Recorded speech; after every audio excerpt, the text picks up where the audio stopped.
Case लगा देंगे। यहाँ पे सारा दिन बैठने के बाद ये जो चीफ जस्टिस है जिसकी ड्यूटी लगी हुई है इमरान खान के केस ना सुनना, लेकिन अब जंग यही है कि हम जाके इनके कोर्टों में बैठ जाएंगे और हम शोर मचाएंगे अगर ये इंसाफ नहीं देंगे इमरान खान को। इनको शर्म आनी चाहिए कि 11 महीने से इसने रोका हुआ है। क्योंकि और एतजाज़ अहसन की बात ज़रूर आप सुने, उन्होंने यही कहा है कि जो जजेस जिन्होंने नाजायज़ सजाएं इमरान खान और बाकी लोगों को दी हैं, इनके ऊपर क्रिमिनल केस बनने चाहिए, इनको जेलों में डालना चाहिए। और जो प्रोसिक्यूशन की तरफ से आए थे उनको भी, उनके ऊपर भी क्रिमिनल चार्जेस बनने चाहिए और उनको भी जेलों में जाना चाहिए।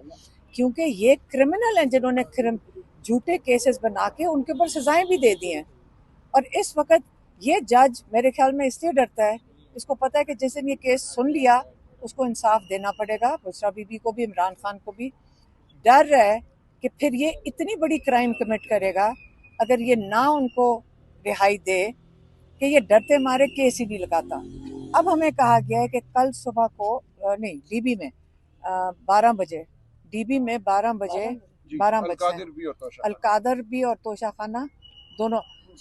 अब एक और बात बता दो, इमरान खान के पारो फटानी वो हम जाती हूँ मैं एटीसी, अब हम क्या कर रहे हैं वहाँ जाके कहती हूँ जज साहब ज़रा ये भिजवा दें, साइन करवा दें इमरान खान के, जज साहब ये साइन करवा दें। वहाँ से पारो फटानी भेजी जाती है जेल के पास और वो भिजवाते हैं एटीसी के जज अमजद, और बगैर साइन वहाँ कोई नहीं साइन करवा के देता, साइन ही नहीं होती है। तो ये किस किस्म का निज़ाम है कि एक जज भी भेजे तो वहाँ का वो जेल वाला फैसला करता है कि इमरान खान की पावर ऑफ अटर्नी देनी नहीं है ताकि इमरान खान का यहाँ पे तोशा खाना 2 के लिए बेल अप्लाई ना कर सकें। ये गेमें डाली हुई हैं, हम तंग आ रहे हैं इन चीज़ों से, बस बहुत हो गया है। अब हम ये आप कहते हैं ना कि इसके अगला स्टेप होगा, अगला स्टेप हो जाएगा जब हमने तो इतनी तमीज़ और शराफत से यहाँ पे आके चुप करके MNA, MPA, सेनेटर सब आके बैठते हैं, तो इसके बाद शराफत कहाँ तक जाएगी? फिर शराफत से हम बाहर बैठ जाएंगे और यहाँ से उठेंगे नहीं, फिर क्या करेंगे? रेड जोन में आके अपने MNAs, MPAs को डंडे मारेंगे, फिर इंटरनेशनल न्यूज़ बनेगी, फिर हम इंटरनेशनल अब मारे आके उठाएं सारों को, और फिर सारे ये जो बाहर फिर रहे हैं ना, सारे जो सैरें करते फिरते हैं, उनको बताना कि हम अपने मेंबर्स ऑफ पार्लियामेंट के साथ क्या करते हैं। कि कोई दुनिया घबराएगी आपसे, इनसे डरेगी कि इनको ना बुलाना, ये किस किस्म के लोग हैं, अपने मेंबर ऑफ पार्लियामेंट के साथ क्या करते हैं। इसलिए इनको अब बस कर देनी चाहिए, हमारी बस हो गई है, और हमारी वो आराम से काम करने का भी हिम्मत ख़त्म हो गया है। इमरान खान की आंख एक में नुकसान हुआ है, दूसरी को बचाना है।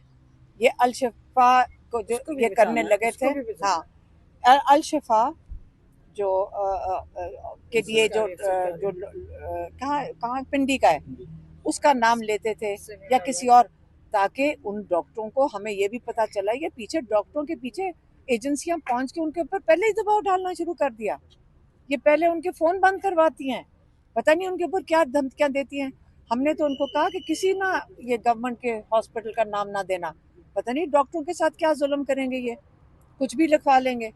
इसलिए हमारी वही एक ही मुतालबा है, और शुरू से ये मुतालबा है, शिफा इंटरनेशनल में इमरान खान का मुकम्मल मुआयना चेकअप हो, जैसे कि हमारे डॉक्टर्स, जिसमें डॉक्टर उस्मा शामिल हैं, इन्होंने कहा है मुकम्मल मुआयना शामिल हो, और वहाँ पे और हमारे डॉक्टर्स की निगरानी में, हमारी फैमिली की निगरानी में, और वहीं पे इलाज हो। ये हमारा हक है।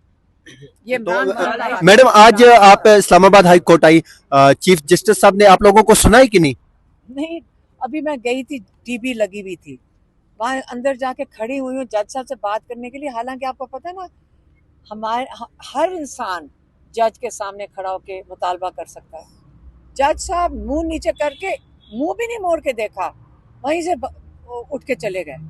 उनको ये नहीं पता कि कोई तमीज़ और डेकोरम भी होता है कि आप चलो जवाब ना दें, मुंह मोड़ के चले गए। आप जवाब दें। एक पिटिशनर आता है, सवाल करता है आपसे, सिर्फ जज साहब कहा है, मुंह नीचे करके सलाम, वालेकुम सलाम भी नहीं, वहाँ से जवाब दिए बगैर चले गए। ये इनको पता नहीं है कि इस अदालत की रिक्वायरमेंट क्या, जज बनाने से पहले देखा करें, उनको समझ आए का काम किया यहाँ मैडम, ये रवैया सिर्फ आपके साथ ही है या पीटीआई के बाकी लोगों के साथ भी है? तो आप इस टाइम देख सकते हैं